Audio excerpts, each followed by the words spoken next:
بسم الله الرحمن الرحيم والصلاة والسلام على أشرف المرسلين. Salam alaikum, bonjour tout le monde. On va voir ensemble dans cette vidéo plusieurs des short vidéos في المodule recherche documentaire. Donc, on va voir comment réaliser ou là, avant de commencer une recherche documentaire, quelles sont les choses qu'on doit savoir.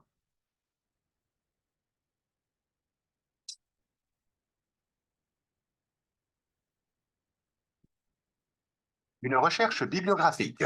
Par où commencer? Voilà, ça c'est vous. Vous devez commencer votre recherche bibliographique. Première étape, commencez par vous familiariser avec votre sujet. Lisez des manuels généralistes ou des encyclopédies scientifiques. Revoyez vos cours. Regardez des vidéos de vulgarisation. Non seulement vous comprendrez mieux le contexte et les questions scientifiques que soulève votre sujet, mais vous dégagerez déjà quelques concepts clés qui vous amèneront à la deuxième étape. Répertoriez les thèses de doctorat écrites sur des sujets voisins. À l'intérieur, vous trouverez là aussi des références bibliographiques, en particulier dans la partie État de l'art ou bibliographie. Bien sûr, il ne s'agit pas de tout prendre, mais de sélectionner les documents qui correspondent à votre problématique et de dégager des mots-clés. Apprenez à bien les choisir et à bien les utiliser comme expliqué dans la vidéo sur les mots-clés. Ça vous facilitera la troisième étape. Cherchez les articles scientifiques.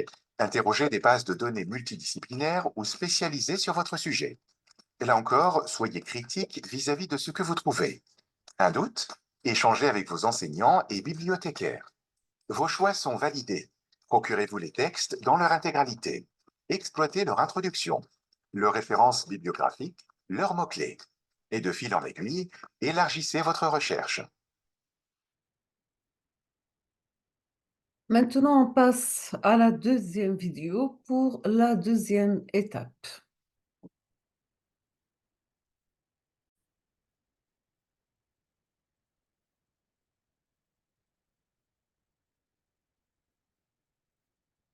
Mots-clés. Comment les trouver? Ça, c'est vous.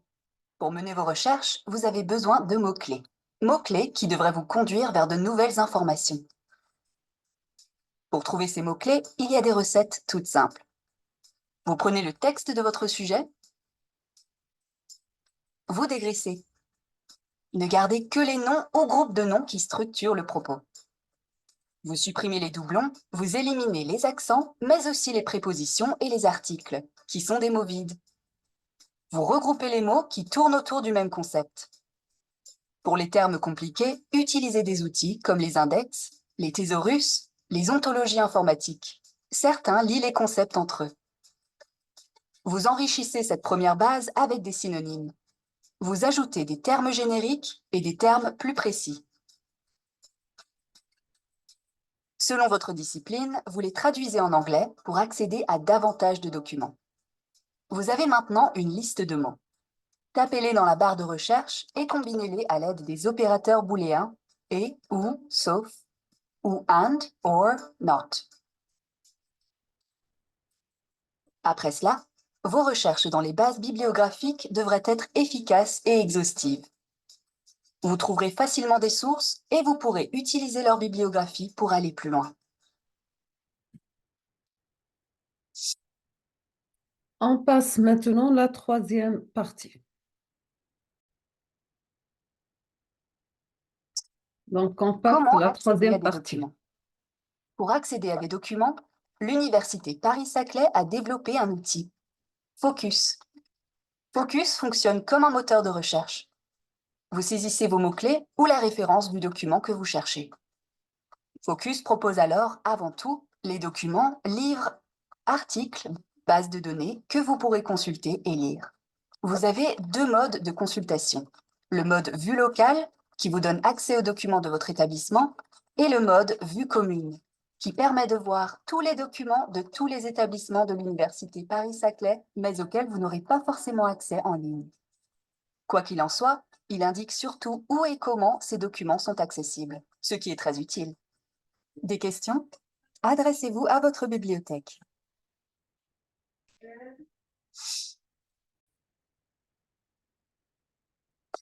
Comment utiliser les bases de données bibliographiques?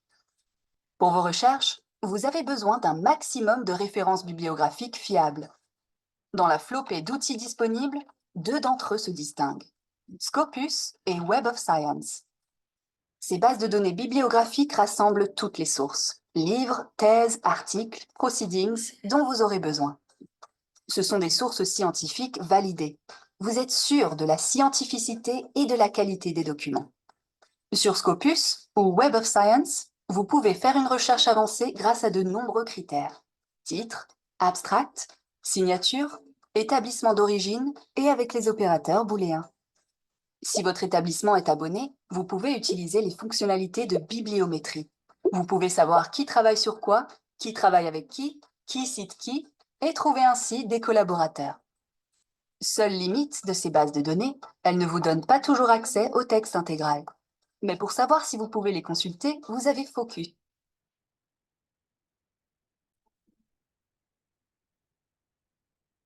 Quelle discipline? Selon votre discipline, vous devez privilégier, dans votre synthèse bibliographique, un type de source. De manière générale, cherchez en priorité des articles scientifiques, surtout si vous travaillez dans les sciences théoriques dites dures. Si vous faites des recherches dans les sciences humaines et sociales, vous trouverez des informations essentiellement dans les livres. Pour les sciences de l'ingénieur et l'informatique, elles seront dans les comptes rendus de congrès ou de conférences, dans les brevets et les journaux scientifiques. Pour la chimie, la médecine, les sciences techniques, elles seront surtout dans les brevets et là encore, les articles scientifiques. Suivez les types de sources privilégiées par votre discipline. Elles vous permettront d'obtenir les résultats les plus pertinents.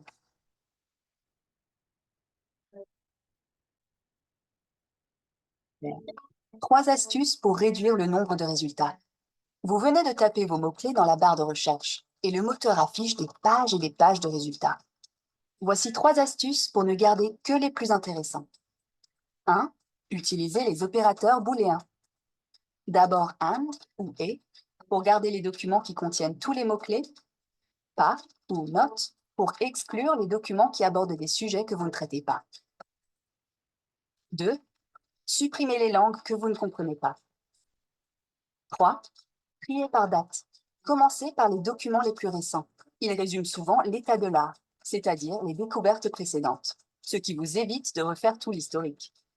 Pour vérifier leur pertinence, il suffit de regarder le nombre de citations avec les outils comme Scopus, Web of Science ou dans Google Scholar. Attention, ceci n'est pas valable pour des articles récents qui sont peu cités au départ.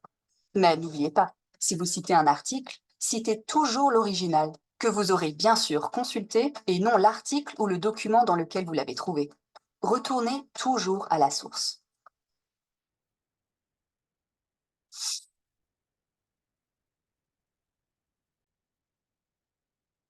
Copier-coller. Attention au plagiat. Vous avez terminé vos travaux de recherche. Vous allez maintenant passer à la rédaction. Dans vos écrits, vous allez bien sûr reprendre et vous appuyer sur les documents que vous avez lus. Attention au plagiat. Ne recopiez jamais un texte ou une partie d'un texte sans citer son auteur, même si vous les avez traduits. Ne reprenez jamais une idée originale, une trouvaille, un résultat à votre compte. Rendez à César ce qui lui appartient. Sauf si l'idée fait partie de la culture générale. Mais dans le doute, précisez. E égale mc2, c'est Albert Einstein qui l'a trouvé. Si vous poursuivez dans la recherche ou si vous avez déjà produit des écrits, évitez de recycler vos anciens travaux. Faites du neuf. Même si vous reformulez vos bonnes idées, là encore, citez-vous. Bref, pour éviter les accusations de plagiat, il suffit de citer ses sources et de mettre entre guillemets les copier-coller. Mais n'en abusez pas. Cela montrera que vous avez fait un travail de recherche et d'analyse. Cela permettra à vos lecteurs de profiter de vos références. Et ils vous en seront reconnaissants.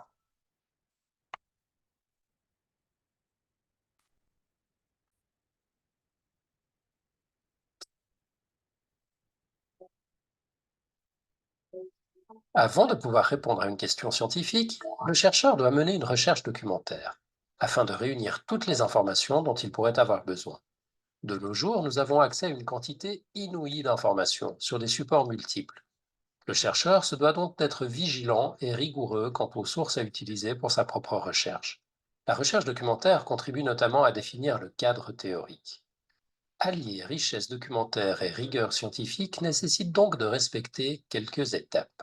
La première chose à faire est de bien définir le sujet ou la question afin d'éviter de se disperser.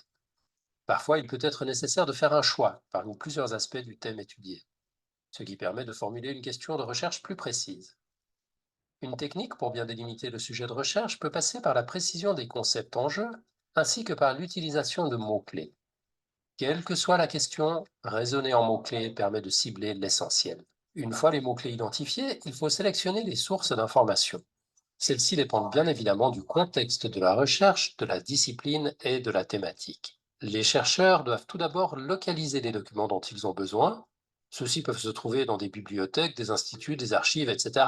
Mais la plupart sont accessibles directement en ligne, dans des bases de données qui répertorient un grand nombre de revues et de publications scientifiques. Le nombre et la nature des documents recueillis varient selon l'originalité du sujet, les moyens dont dispose le chercheur et le temps consacré à la recherche. La prochaine étape, fondamentale, consiste à évaluer la qualité des sources. Le chercheur évalue ces dernières pour déterminer leur fiabilité, leur validité et leur pertinence. S'il estime que la qualité de certains documents laisse à désirer, il n'hésite pas à les écarter et à relancer la recherche. Une fois qu'il a regroupé suffisamment de documents satisfaisants, il ne lui reste plus qu'à les éplucher. La dernière étape consiste à reformuler et organiser l'information issue de la recherche documentaire. Le chercheur prend des notes, compare les informations en fonction des sources, confronte les données. Il s'approprie les contenus et synthétise les résultats sans jamais oublier de citer les sources. Si cette méthodologie est primordiale dans un projet d'éducation par la recherche, elle est tout aussi importante dans notre vie de citoyen. À une époque où nous sommes constamment inondés d'informations, identifier les sources crédibles, confronter les sources et synthétiser les informations est la seule façon d'avoir une vision à la fois critique et éclairée du monde qui nous entoure.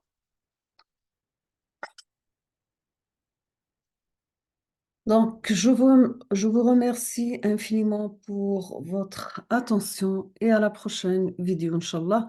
On va voir ensemble quelles sont les différentes étapes de recherche et on va commencer par l'état de l'art. Merci beaucoup et à la prochaine.